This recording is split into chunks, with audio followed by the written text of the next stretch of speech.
A couple years ago, I created this mini dictionary and published it to Instagram the very next day. I had designed it in all of 30 minutes, which is a bit embarrassing to admit as a graduate student of design and health here at the University of Texas at Austin. I didn't take it too seriously because my friends were the intended audience. And that being said, I was curious when I realized this post had landed on an international audience. For starters, this was published to my art account, which had all of a couple hundred followers at the time. Somehow, the piece that I had spent the least time designing had the greatest response and engagement. Now, was the secret to success simply to stop trying? Or had I unknowingly created something both informative and impactful? By taking a look at the reshares, I was able to understand how and why this post had garnered such a response. It was originally shared by some of my friends, including Muslim mutuals, and quickly thereafter, by strangers and Muslim student associations across the nation. And it didn't take long from there for it to reach an international audience. Now, some users kindly pointed out, as it gained traction, that these words aren't exclusively used by Muslims. And that was when I fully realized the impact of these terms and why this post had been met with this response. You see, in the dictionary, I defined some words that I had grown up using as both a Muslim and an Arab American, having spent time in the Midwest and the Middle East. It turns out these words aren't exclusively used by Muslims and are also used by Arabic speakers around the world, regardless of faith traditions. Together, that brings us to over 2 billion people. And it turns out I had spent the last 22 years immersed in different contexts that allowed me to pick up on the meanings of these words as well as the nuances. And so I hope to help you understand some of these contexts and nuances. So I've prepared some of these examples for us to go through. The first word that I want to share with you all is alhamdulillah. It's an Arabic phrase meaning praise be to God. Alhamdulillah is used to express gratitude in moments of happiness and joy, as well as difficulty and calamity. And this may strike you as counterintuitive, but it's rooted in a religious belief that any and everything is part of a greater plan. By practicing gratitude in our daily lives, we're more well-equipped to deal with when circumstances get tough. Alhamdulillah is used by Muslim speakers around the world, even if Arabic isn't their first language. Additionally, Arabic speakers use these words regardless of faith tradition. And it can be hard sometimes when Western media feeds into stereotypes, conflating religious and ethnic identities. However, it just takes a little bit of work to distinguish between those things.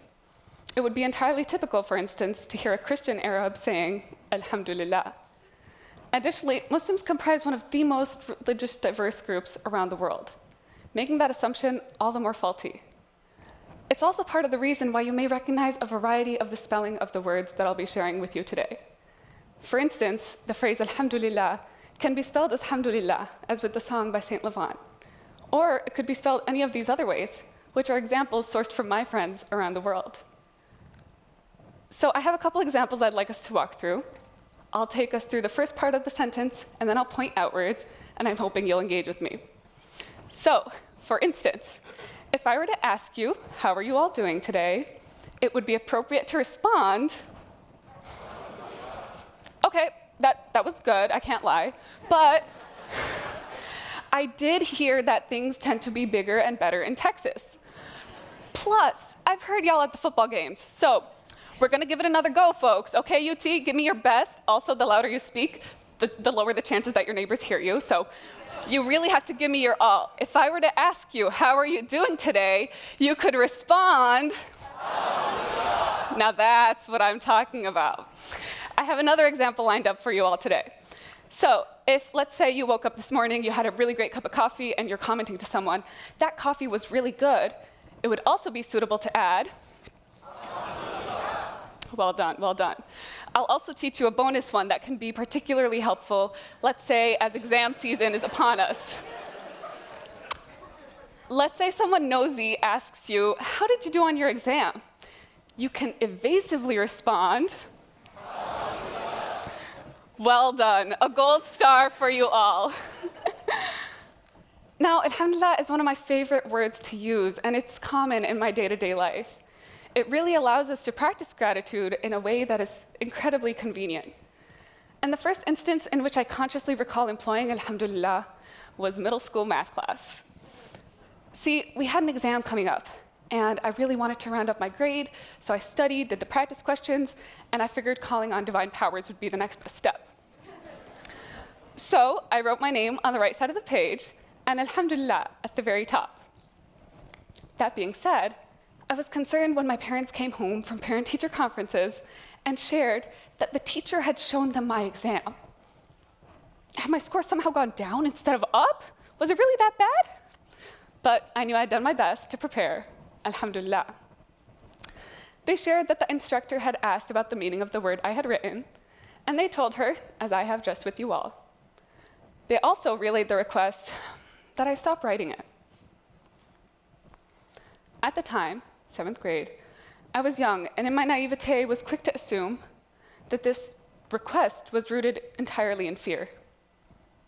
What I presently understand, however, is that this request may have been made to protect me from repercussions I may face down the line.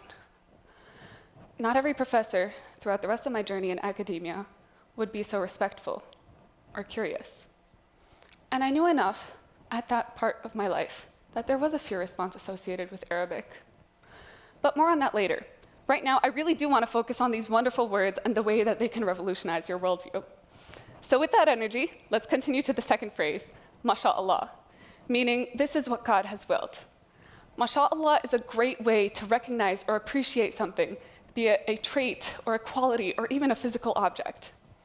MashaAllah is also spelled a number of ways through transliteration, and in recent years has been shortened to MA so people can conveniently slide it into their messages and their comments. So I have some examples for us to go through again. For instance, you may want to pay someone a compliment. You could say, "That's such a lovely watch," to which it would be appropriate to add, another example, let's say you want to comment on someone's skill set. You could tell them, "You are so talented," and you could follow it up with, "You guys are doing great." The final example I'll share with you all is one that might be a little bit more introspective. Let's say you're reflecting on your own life and you've realized, "I really have such great people around me," and you could follow it up with, another gold star for you all. MashaAllah, you're absolutely killing it. I'm glad you guys are understanding. MashaAllah is one of those words that I love to use because it pushes us to think beyond ourselves and to consider the whole. If we see something good or admirable about a person, it can be all too easy to attribute it exclusively to them. However, we're humans and we're subject to circumstances and situations and disadvantages, and it's important to keep those in mind. MashaAllah is a way to do that and affords a particularly valuable perspective in our highly individualistic society. An example from my own life is when my friend and I had applied for the same internship, and she landed the job. Having years of practice in saying MashaAllah allowed me to look beyond myself in that moment, allowing me to celebrate with her on that day and her accomplishments. MashaAllah is something that I invite you to use, or even any other reminder for yourself, to consider the whole. You might just be able to celebrate and uplift the people around you in ways you haven't even considered before. The third word I want to share with you all is insha'Allah, a phrase meaning if God wills it.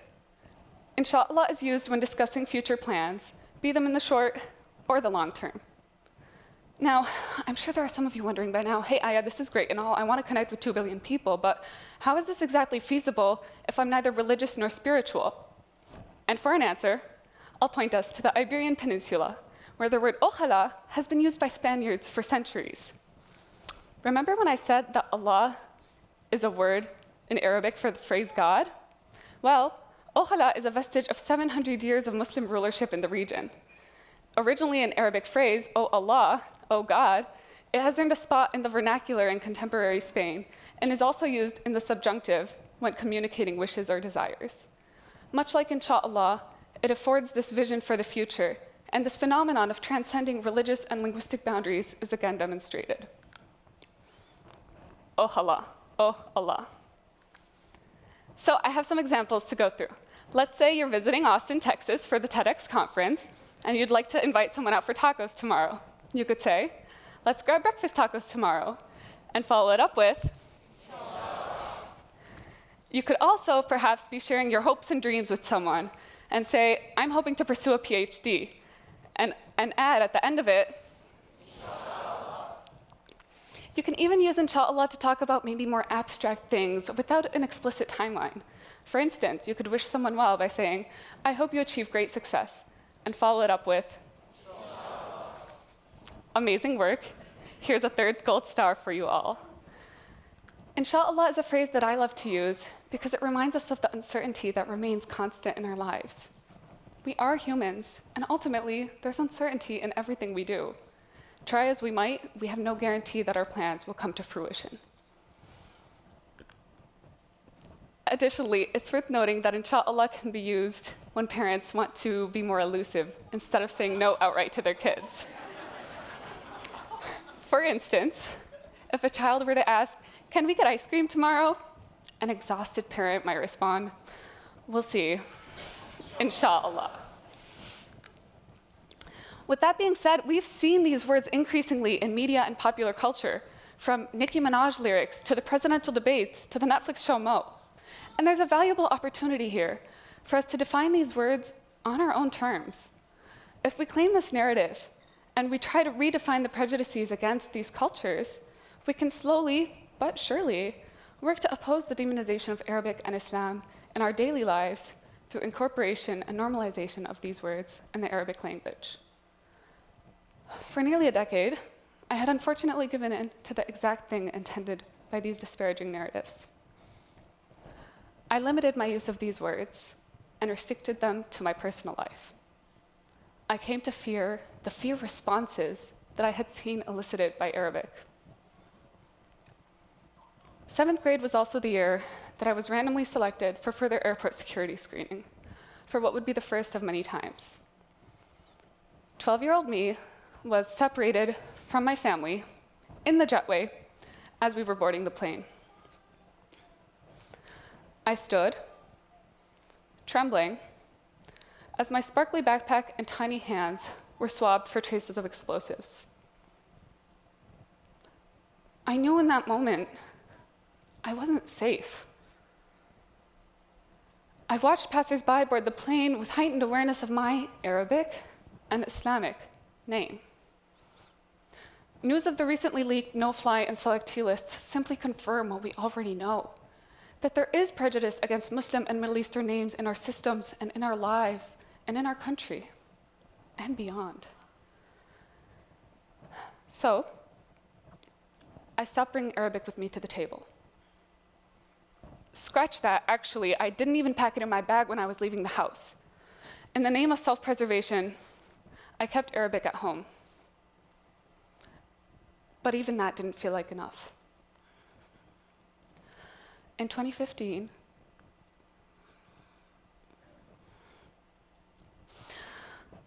in 2015,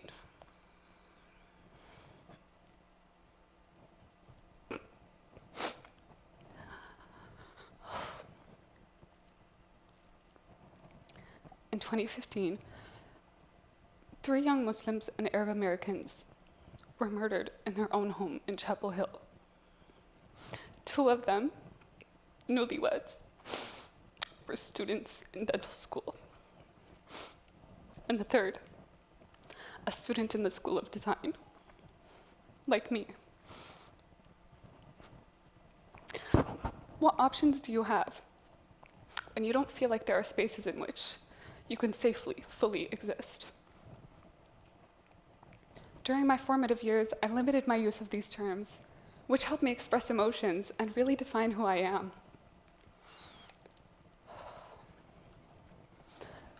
At times, it feels like the cup is more than half empty. However, I would be remiss if I didn't also mention the people that make it feel half full. For me, these have included friends, neighbors, English professors, and in particular, my incredible friends from undergrad were pivotal to my journey to using these words again. As I grew comfortable with them, I found these Arabic words sneaking back into my sentences. And in a manner of courteous curiosity, they asked me about the meanings. And I found myself willing to share the impetus for the dictionary.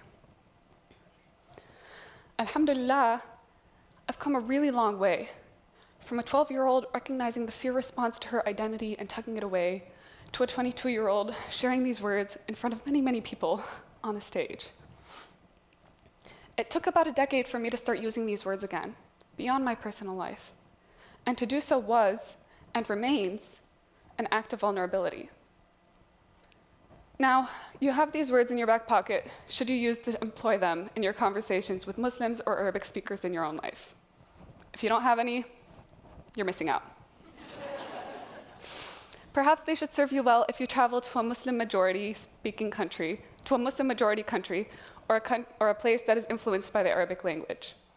Nothing can describe how full my heart has felt when I hear my friends use these terms and then look quickly my way to ensure that they're doing so correctly.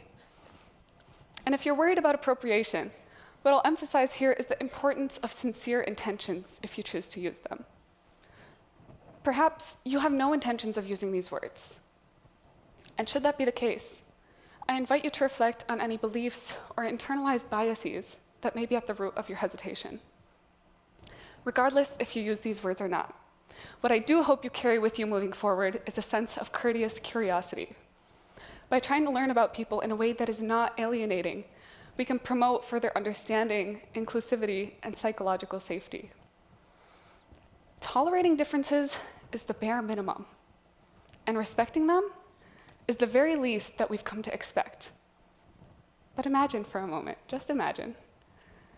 What would it be like if we were to try to understand our differences, expand our vocabularies and word views to encapsulate deeper emotions? To accomplish this, we first have to understand what we're saying. And to do that, you'll need a dictionary.